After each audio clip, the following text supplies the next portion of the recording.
Tonight we have 3 really interesting stories that have to be true. Let's see. Story 1. The Man with the Ring. In 1987, in a quiet suburb outside of Chicago, Illinois, lived a man named Daniel Roberts. He had bought a small house with a yard a few years earlier, lived alone, and worked at a local bank. One Saturday, Daniel decided to clear a plot of land in his backyard to plant a small garden. While digging, the shovel hit something hard. Thinking it might be a rock, he knelt down to investigate. Instead, he pulled out a gold ring, a small, old but still shiny token engraved on the inside. Curious, Daniel examined the ring. It was simple but well made. When he put it on his finger, he was surprised at how perfectly it fit. There was no initial sense of anything unusual, just a strange discovery in his backyard. He didn't think much of it at first and just wore the ring awkwardly, thinking it might bring him luck. The next day, Daniel went to visit his sister Nancy and her son Tyler. They had been grieving for the past year after Nancy's husband, David, had suddenly died. When Daniel arrived at their home, Nancy opened the door and greeted him. But something was off. He stopped for a moment and looked at her. His face softened and tears came to his eyes. He hugged Daniel tightly, something he hadn't done in years. When they sat down to talk, Nancy seemed different, calmer, even more at ease. He smiled at Daniel as if he were someone else, someone he wanted to see. At first, Danielle thought her sister was just having an emotional day. But then Tyler ran into the room and saw Danielle. His eyes lit up and he cried out, "Daddy," before they rushed to embrace him. Daniel, shocked, tried to explain that it wasn't David, but Tyler wasn't listening. He was sure his father was home. Nancy didn't correct her son either. Instead, he acted as if nothing was wrong, as if Daniel and David were the same person. Undeterred by the experience, Daniel left early that evening, removing the ring on the way home. The moment the ring came out, she felt as if a heavy burden had been lifted from her. The strange feeling of being wronged by someone else disappeared and everything seemed normal again. In the days that followed, Daniel noticed that when he wore the ring, people around him acted strangely. His boss treated him differently, treating him with special treatment and speaking to him as if they were old friends. The employees, who had barely spoken to him before, called him by a different name. Even his neighbor, who had always been distant, suddenly became friendly and offered to help Daniel with whatever he needed.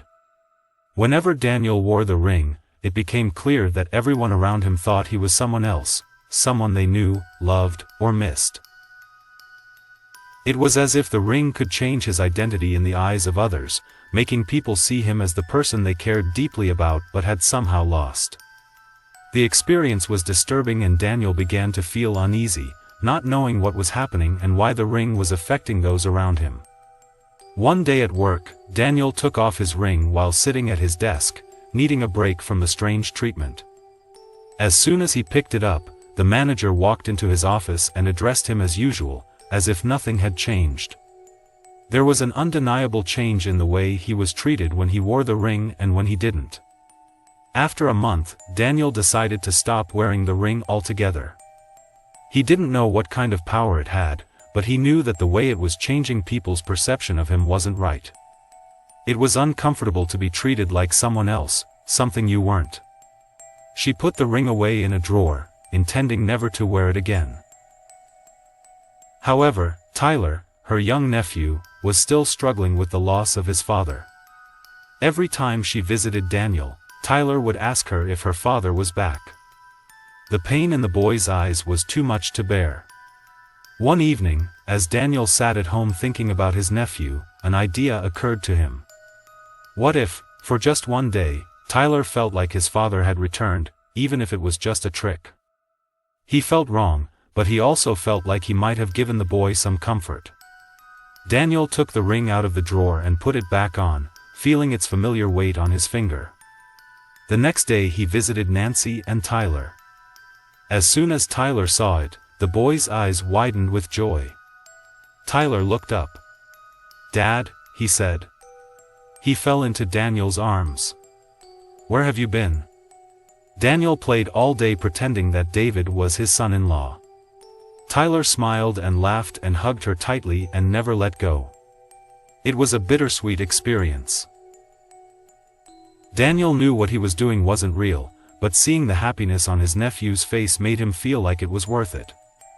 For hours, Tyler believed that his father had returned, even if only for a short time. At the end of the day, Daniel gently told Tyler that his father had to go again, but he would always be with him in spirit. Tyler seemed to understand and didn't cry this time. He just nodded and gave Daniel one last hug. After that day, Daniel never wore the ring again. He put it back in the drawer and locked it away forever. He didn't know where the ring came from or why it had such an effect, but he was sure it wasn't something he wanted to use anymore. No matter how powerful it wasn't meant to be played with. Commentary by Stephen Kammer.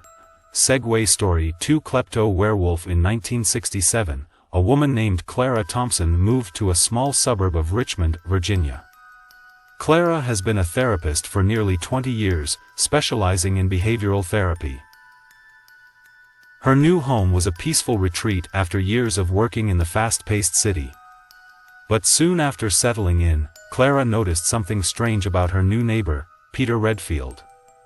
Peter was a quiet, elderly man who lived alone in a house that seemed much older than the others on the block. At first, it didn't seem out of the ordinary, but as the weeks went by, Clara noticed something off about him. Peter was always a loner, but when the moon was full he would disappear for a night, and when he returned, strange things would happen. Things in the neighborhood would disappear, little things like tools or shoes or garden decorations. Then, a few days later, the same items would reappear, neatly put back in their place. At first Clara didn't think much of it. He assumed it was a joke or perhaps forgetful neighbors. But one day, on her way home from the store, Clara saw Peter carefully placing an old, rusty bucket in his yard. He hadn't even noticed it was missing. He waved politely at Peter, who looked surprised, and then hurried back into the house. The more Clara thought about it, the stranger it seemed. She noticed that it wasn't just his yard that was missing. Other neighbors had reported things missing, only to have them reappear a few days later. Mr. Jones had lost his stroller once, and found it in his yard a week later. Mrs. Lawrence had said she'd lost her flower pots, but a few days later they were neatly arranged on her porch. No one knows who is responsible, but Clara begins to suspect that it has something to do with Peter. Months later, Clara finally confronts him after she catches him sneaking into her yard again, this time to return a missing watering can. Peter, nervous, apologizes and quickly leaves.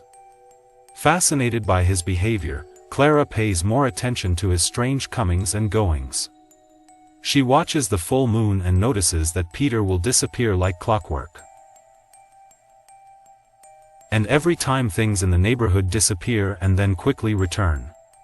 One evening, while talking to Mrs. Lawrence over tea, Clara learns that Peter has lived in the same house for over a century. "It never gets old," she says, "Madam.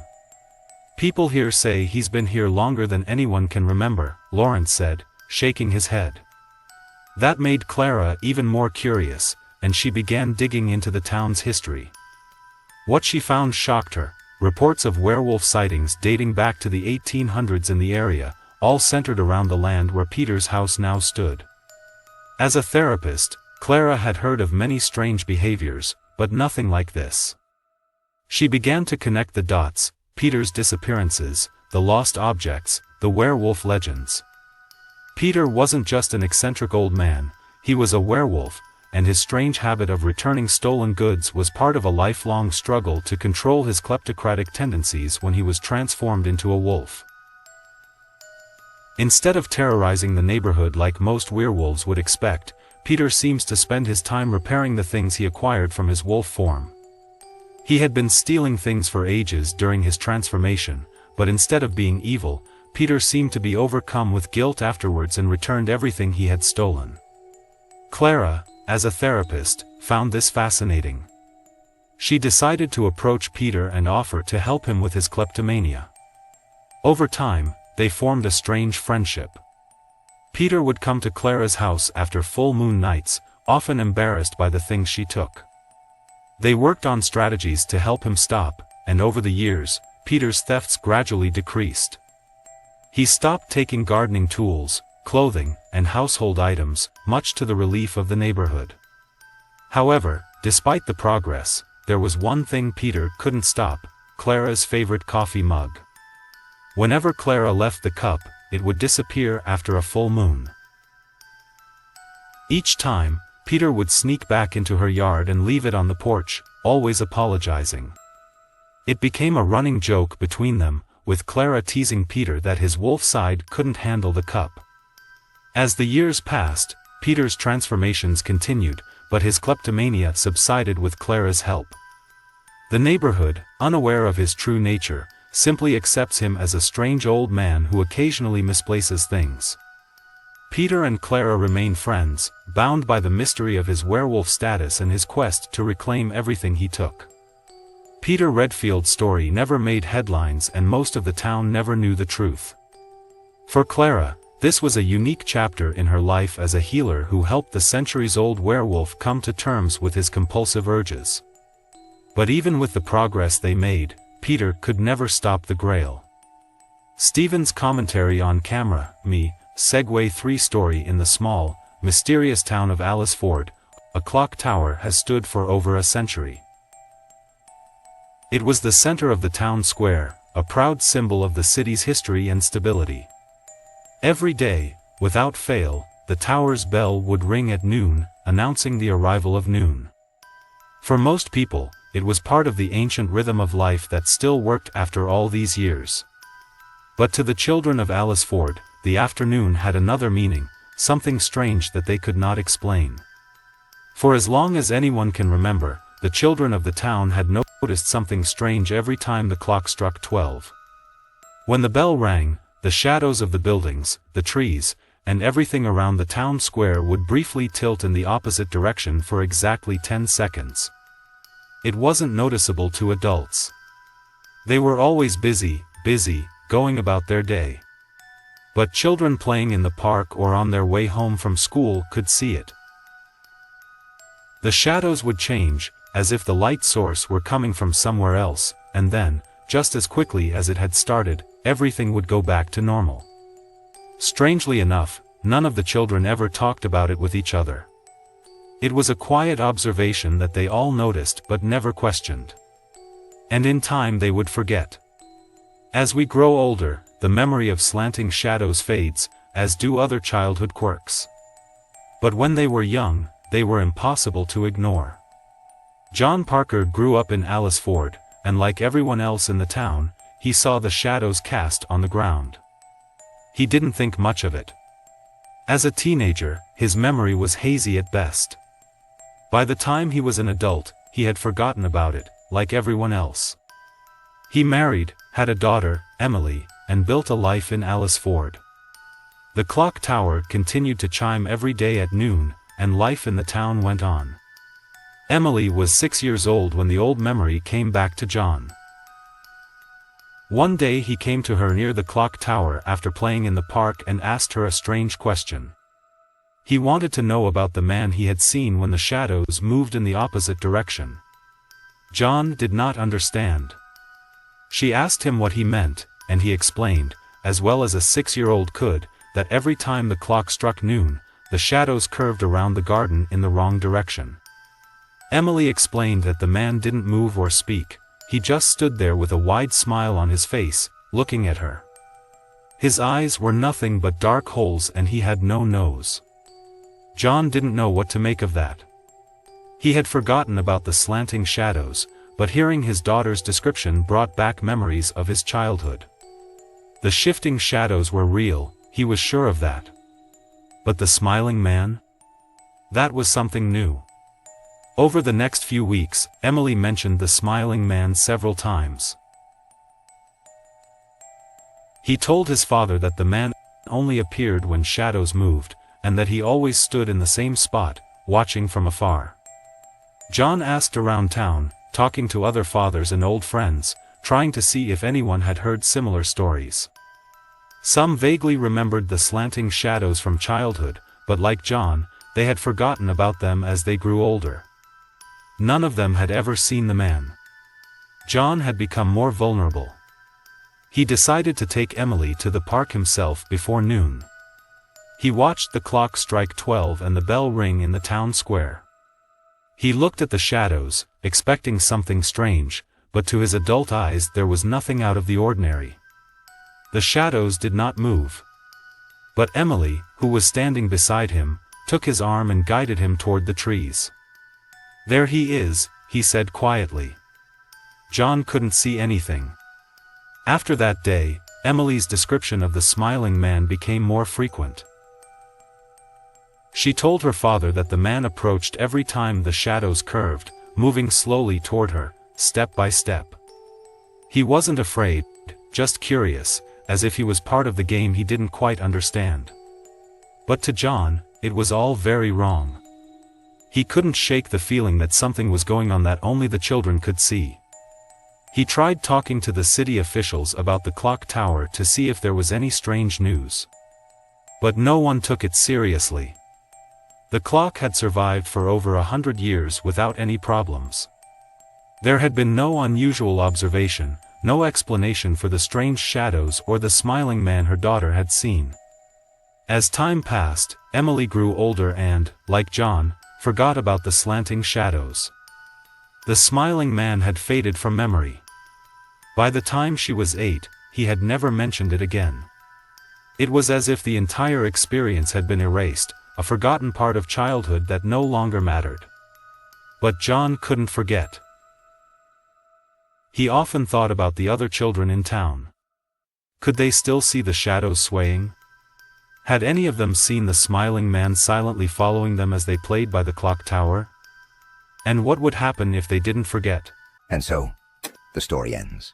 Don't forget to subscribe to the channel and activate the bell button to receive all the stories. Like, share and rate the story in a comment. Thank you for watching.